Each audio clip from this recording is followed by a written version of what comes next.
आज मैं आप लोगों को कचबचिया और बनारसी कौवे की कहानी सुनाती हूँ। गंगा नदी के किनारे एक बड़ा सा पेड़ था, जिस पर बहुत सी चिड़िया रहती थी। एक दिन उस पेड़ पर एक कौवा आ गया और उसने वहाँ अपना घोंसला बना लिया। वो बहुत ही लालची और बदमाश था और वहाँ रहने वाली सभी चिड़ियों के अंडों को खाने की कोशिश करता रहता था। सभी चिड़िया उसे परेशान थीं।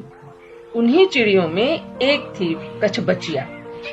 एक बार कचबचिया और बनारसी कौवा दोनों अंडा देने वाले थे। बनारसी कौवा हमेशा की तरह कचबचिया के अंडों को खाने की ताक में था। उसने एक प्लान बनाया कौवे ने और गया कचबचिया के पास और उसको बोला, सुनो कचबचिया, हम दोनों को अंडे होने वाले हैं। अगर मुझे पहले अंडे हुए तो तुम खा लेना, और अगर तुम्हें पहले अंडे हुए तो उन्हें मैं खा लूंगा। मरती क्या न करती, कचबचिया को उसकी बात माननी पड़ी। कचबचिया हर दिन मनाती थी कि पहले बनारसी कौवे को ही अंडे हो जाएं, लेकिन पहले कचबचिया को ही अंडे हो गए।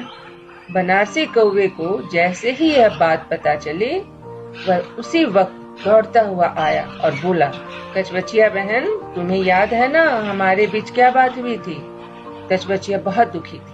उसने अपने अंडों को बचाने के बारे में बहुत सोचा, लेकिन उसे कोई उपाय नहीं सूझा।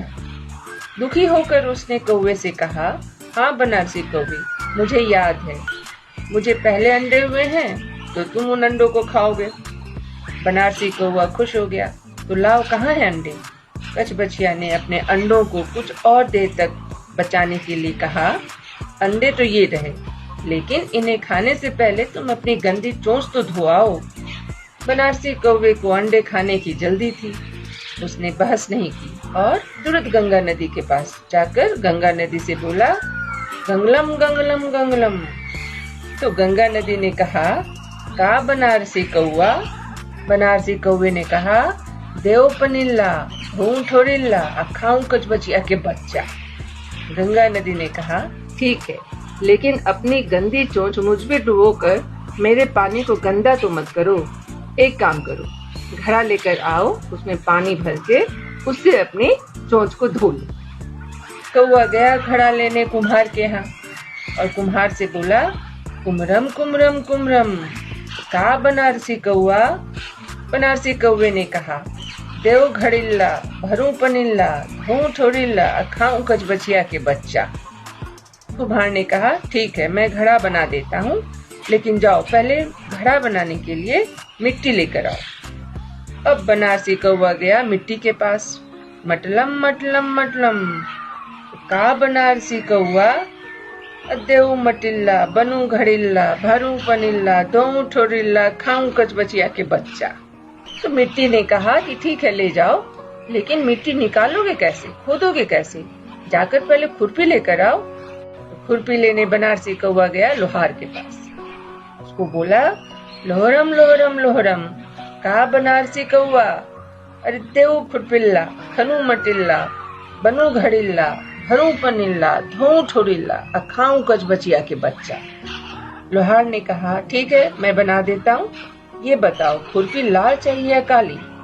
बनारसी कौवे ने सोचा, काली से ज्यादा सुंदर लाल खुरपी लगेगी, क्यों न लाल ही ली जाए।